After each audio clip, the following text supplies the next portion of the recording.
Salut, c'est Hugo, j'espère que vous allez bien, que vous avez passé une bonne fin de semaine, installez-vous confortablement et on est parti pour un nouveau résumé de l'actualité en moins de 10 minutes. Et on commence avec un premier sujet aux États-Unis. Donald Trump a fait son grand retour hier, un mois après son départ de la Maison Blanche. En effet, il était invité hier à la conférence CPAC à Orlando en Floride et cette conférence CPAC, c'est en gros la grande messe, la grande conférence annuelle de la droite américaine et donc notamment du parti républicain de Donald Trump. Alors après avoir été acclamé par la foule qui criait « On vous aime », l'ancien président a donc tenu un discours dans lequel il n'a pas arrêté de sous-entendre plus ou moins qu'il allait potentiellement se représenter à la présidentielle en 2024, déclarant notamment que son parcours aux côtés des républicains était loin d'être terminé. Alors pour convaincre les électeurs républicains, il a abordé plusieurs sujets comme le coronavirus qu'il surnomme toujours le virus chinois ou encore les dangers de l'immigration et la soi-disant fraude massive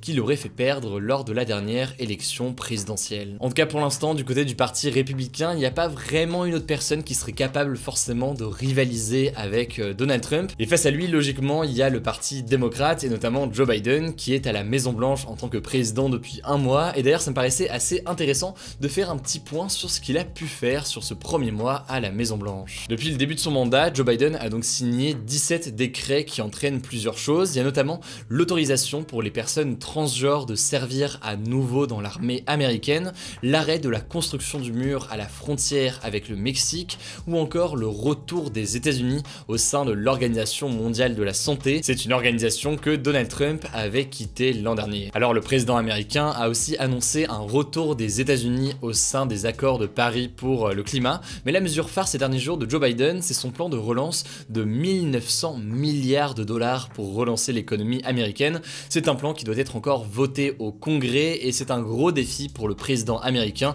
avec au-delà de ça logiquement la crise actuelle du coronavirus. Évidemment, on vous tient au courant dans les prochaines semaines pour voir l'évolution de ces premiers mois d'un nouveau président américain. On continue avec un deuxième sujet en France. C'est tombé cet après-midi, l'ancien président de la République Nicolas Sarkozy a été condamné à 3 ans de prison dont 1 an de prison ferme et donc je vais vous expliquer tout ça le plus clairement possible. En fait, Nicolas Sarkozy est condamné pour avoir en 2013 proposé d'aider un magistrat à obtenir un poste à Monaco et ce en échange d'informations confidentielles de la part du magistrat sur une affaire qui concernait Sarkozy, l'affaire Bettencourt. C'est tout simplement ce que l'on appelle de la corruption et du trafic d'influence, c'est illégal et il a donc été condamné pour ça aujourd'hui. Alors cette affaire est très médiatisée, vous la connaissez peut-être sous le nom de l'affaire des écoutes, mais alors pourquoi est-ce que ça s'appelle l'affaire des écoutes? Eh bien, au moment des faits, Nicolas Sarkozy était placé sur écoute par la justice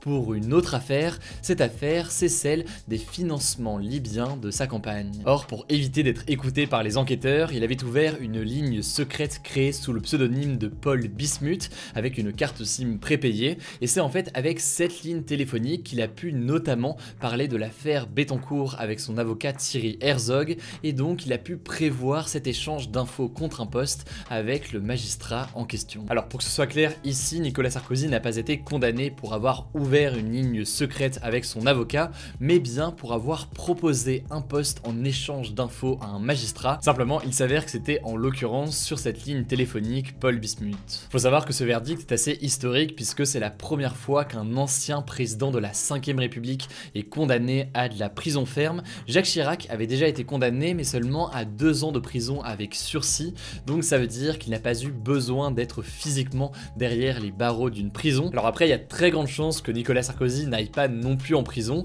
d'abord parce qu'il a fait appel, donc les juges vont étudier à nouveau son cas bientôt, et puis au-delà de ça, parce que si sa peine comprenant 1 an de prison ferme est confirmée à l'issue de ce procès en appel, eh bien elle est aménageable en l'occurrence en surveillance à domicile. En gros, il pourrait avoir simplement un bracelet électronique et être obligé de rester chez lui pendant 1 an. Bref, sujet pas facile, mais j'espère l'avoir résumé au mieux à travers cette actu, et puis logiquement du coup on vous tient au courant, notamment pour ce procès en appel qui devrait avoir lieu prochainement. Enfin, dernier sujet avant les actualités, en bref, le débat, la ville du jour, etc.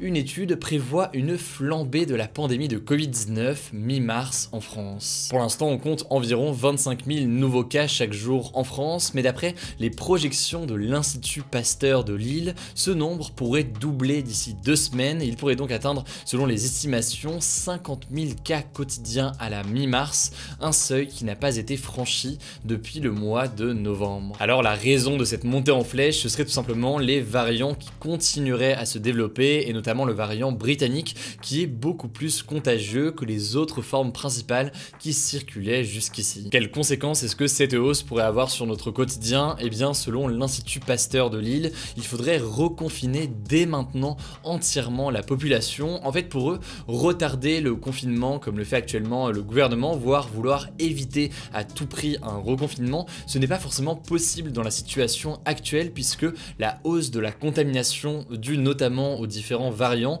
va beaucoup plus vite que la vaccination qui est actuellement en cours. Pour faire simple, du coup, selon cette étude, si on vaccine beaucoup plus vite et que ce virus circule moins, eh bien on pourrait s'en sortir sans confinement, mais là dans la situation actuelle, ça paraît assez compliqué. Alors reconfinement inévitable et le plus rapidement possible, ça c'est ce que dit l'Institut Pasteur de Lille pour faire vraiment très simple, mais ça ne semble pas être l'objectif du gouvernement qui a sûrement en tête aussi les conséquences économiques potentielles, mais aussi les conséquences sur le moral des Français. Aujourd'hui, 20 départements en France sont en état d'alerte, il pourrait y avoir une mise en place d'un confinement le week-end dans les jours à venir, mais le président de la République ne semble pas vouloir faire plus pour le moment et veut prendre donc le risque de ne pas reconfiner, sachant qu'il a déclaré aujourd'hui qu'il faudrait tenir environ encore 4 à 6 semaines de couvre-feu avant d'éventuels assouplissements, des assouplissements qui seraient rendus possibles notamment par l'avancée de la vaccination. Bref, pour résumer, des scientifiques poussent encore pour un reconfinement le plus tôt possible.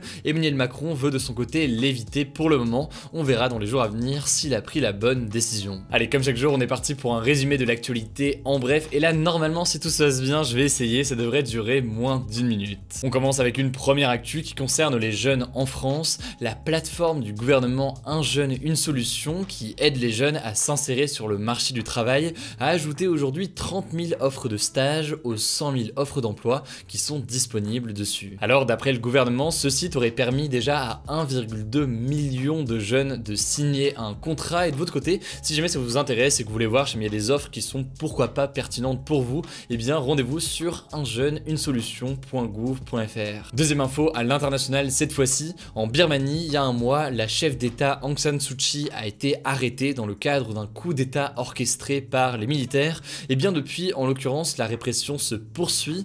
La journée d'hier a été la journée la plus meurtrière puisque les forces de l'ordre ont tiré à balles réelles sur les manifestants pro-démocratie, faisant au moins 18 morts. Bref, vous l'avez compris, la situation est toujours très tendue sur place, affaire à suivre dans les jours à venir. Alors où est-ce que j'étais aujourd'hui? J'en suis conscient, c'était vraiment pas facile aujourd'hui, mais au moins c'est bien, on voyage, on découvre un peu des villes et des pays différents. Aujourd'hui, j'étais à Bratislava en Slovaquie. Alors aujourd'hui, j'ai pas d'anecdote sur la ville en tant que telle, mais plutôt une anecdote sur le pays, puisque vous confondez peut-être, en tout cas beaucoup de personnes ont tendance à confondre la Slovaquie dont la capitale est donc Bratislava et la Slovénie dont la capitale est Ljubljana. La conséquence c'est quoi? Eh bien chaque année, la Slovaquie doit renvoyer vers la Slovénie plus de 600 kilos de courriers qui sont arrivés par erreur, et donc il y a une confusion apparemment assez importante entre les deux pays. Le débat vendredi avant le week-end, c'était le suivant: la crise sanitaire menace-t-elle la démocratie? Vous le voyez actuellement avec les résultats, vous êtes une très grande majorité à penser que oui, elle menace la démocratie. Quant au débat du jour, eh bien c'est le suivant: le gouvernement a-t-il raison de vouloir repousser et éviter à tout prix un reconfinement? Pour participer, comme chaque jour, c'est très simple, vous cliquez sur la chaîne Hugo Décrypte, vous allez dans l'onglet communauté, à ce moment-là, vous avez le sondage du jour pour voter en un clic, ainsi que les sondages des jours précédents si ça vous intéresse. Voilà donc pour ce nouveau résumé de l'actualité en moins de 10 minutes, j'espère que c'était clair pour vous, n'hésitez pas, si vous avez des suggestions directement dans les commentaires, vous pouvez mettre un petit pouce bleu pour nous soutenir, rendez-vous aussi sur Instagram pour découvrir d'autres contenus exclusifs. Écoutez, je crois que j'ai tout dit, prenez soin de vous, prenez soin de vos proches, et on se dit à demain pour une nouvelle vidéo.